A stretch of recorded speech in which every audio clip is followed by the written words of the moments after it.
Existe un libro atribuido a Jesús que casi desapareció de la historia. Un libro que no fue rechazado por error, ni por descuido, sino por miedo. Miedo a lo que podía despertar en quien lo leyera. Este libro no habla de la cruz como centro del mensaje. No construye su relato alrededor del pecado, del castigo o de la salvación futura. No promete un cielo después de la muerte. Habla, en cambio, de algo mucho más incómodo y mucho más poderoso, el despertar de la conciencia aquí y ahora. El libro de Tomás, también conocido como el Evangelio de Tomás, no comienza con un nacimiento milagroso ni con una genealogía sagrada. No intenta convencerte de nada. Comienza con una advertencia silenciosa, casi susurrada, como si supiera que no todos están preparados para escuchar lo que viene. Dice que estas son las palabras secretas que Jesús, el viviente, pronunció, y que quien encuentre el significado de estas palabras no probará la muerte. No habla de una muerte física. Habla de una muerte interior. De esa muerte silenciosa que ocurre cuando una persona vive desconectada de sí misma. Desde el inicio, este texto deja claro que no está dirigido a multitudes. No fue escrito para ser leído de forma superficial. Fue escrito para ser comprendido desde dentro. Durante siglos, el libro de Tomás permaneció enterrado en el desierto, oculto dentro de una vasija de barro junto a otros textos considerados peligrosos por la iglesia primitiva. No eran textos falsos. Eran textos libres. Textos que no necesitaban intermediarios. Textos que no podían ser controlados. Cuando finalmente fue descubierto, en 1945, en Nag Hammadi, Egipto, no solo salió a la luz un manuscrito antiguo. Salió a la superficie una versión olvidada del mensaje de Jesús. Una versión que había sido silenciada porque no encajaba en una religión basada en jerarquías, dogmas y autoridad externa. En el libro de Tomás, Jesús no se presenta como un salvador distante al que se debe adorar desde abajo. Se presenta como un maestro interior. Como alguien que no viene a ser seguido, sino comprendido. Sus palabras no ordenan. No amenazan. No prometen recompensas futuras. Invitan a mirar hacia adentro. Jesús dice que el reino no está en el cielo ni en el mar. Dice que el reino está dentro de nosotros y también fuera de nosotros. Y con una sola frase, derrumba siglos de separación entre lo humano y lo divino. Porque si el reino está dentro, entonces nadie puede venderte el acceso a él. Ninguna institución puede reclamarlo como propiedad. Ninguna autoridad puede decidir quién es digno y quién no lo es. Y eso siempre fue peligroso. El libro de Tomás está compuesto por 114 dichos breves. No son parábolas explicadas. No son enseñanzas fáciles. Son frases directas, enigmáticas, casi como llaves. Llaves que no abren puertas externas, sino puertas internas. Algunas de estas palabras parecen simples. Otras resultan desconcertantes.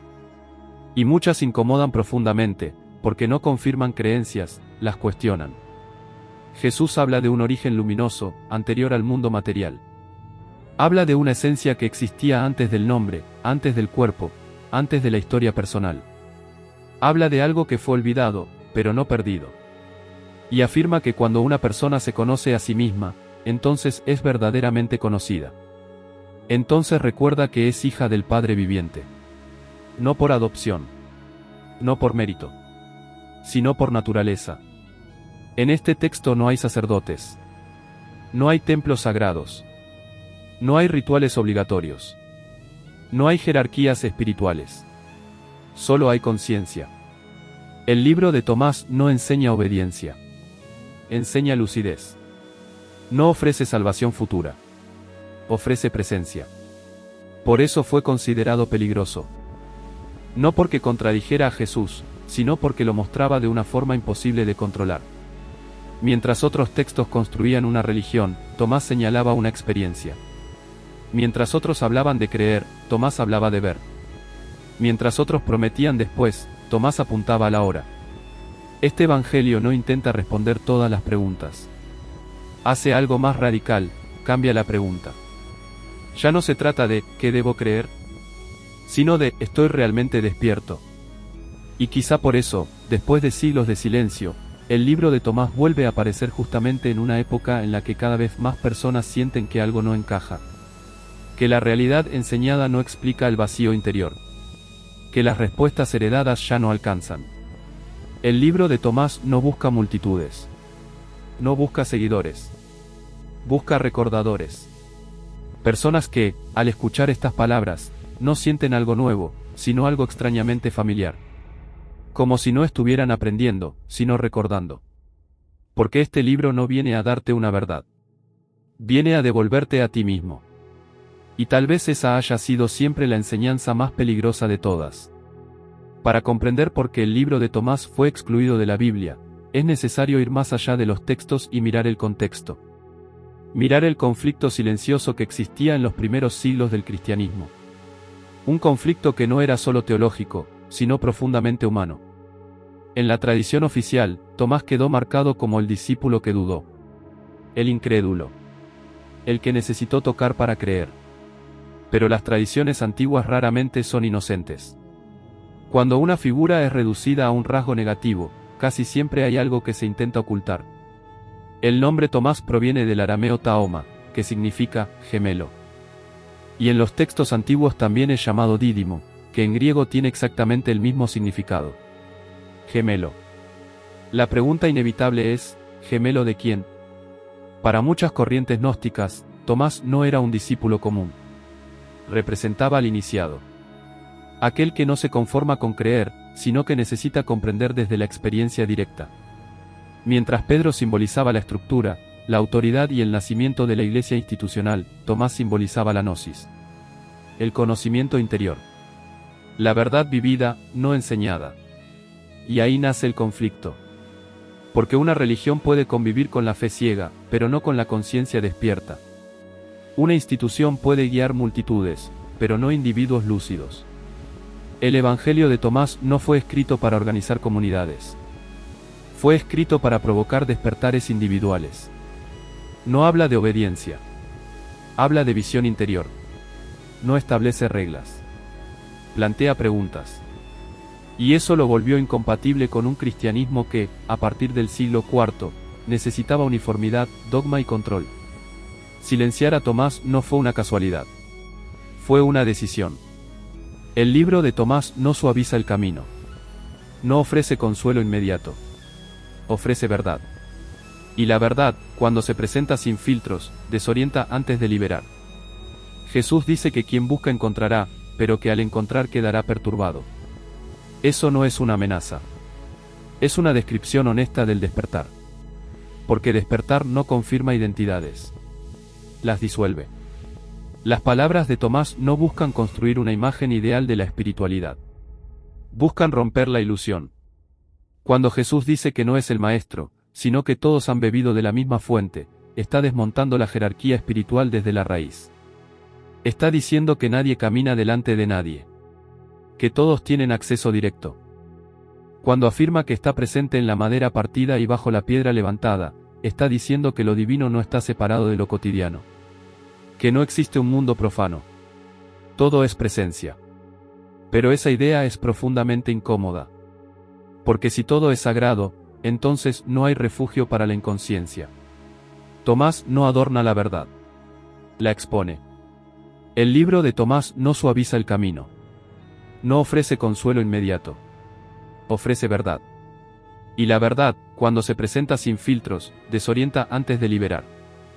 Jesús dice que quien busca encontrará, pero que al encontrar quedará perturbado. Eso no es una amenaza. Es una descripción honesta del despertar. Porque despertar no confirma identidades.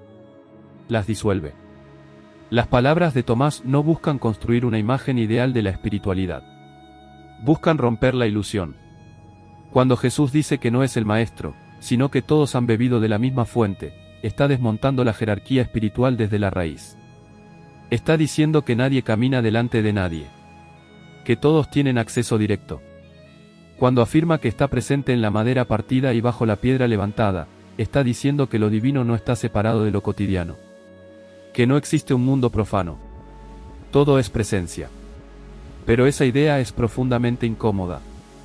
Porque si todo es sagrado, entonces no hay refugio para la inconsciencia. Tomás no adorna la verdad. La expone. Ahora el pensamiento gnóstico, el mayor engaño no es el sufrimiento, sino la inconsciencia. No es el dolor, sino el olvido. Jesús dice que ve a las personas embriagadas, pero no por vino. Embriagadas por distracción. Por rutina. Por identificación total con la forma. El mundo no es falso. Es incompleto. Funciona como un velo que oculta la fuente. Y quien se enamora del reflejo, olvida el origen. Tomás no propone escapar del mundo. Propone verlo con claridad. La prisión no está hecha de muros. Está hecha de narrativas aceptadas sin cuestionamiento. De nombres. De miedos. De roles. El despertar no es una huida. Es una lucidez. Y por eso Tomás no habla de pecado. Habla de ignorancia. No habla de culpa. Habla de olvido. Y no habla de redención. Habla de recuerdo. El libro de Tomás no tiene un final cerrado. No ofrece conclusiones. No entrega respuestas definitivas. Y eso no es una falla. Es la esencia del mensaje. Este libro no fue escrito para ser seguido. Fue escrito para ser atravesado. No crea creyentes. Despierta testigos.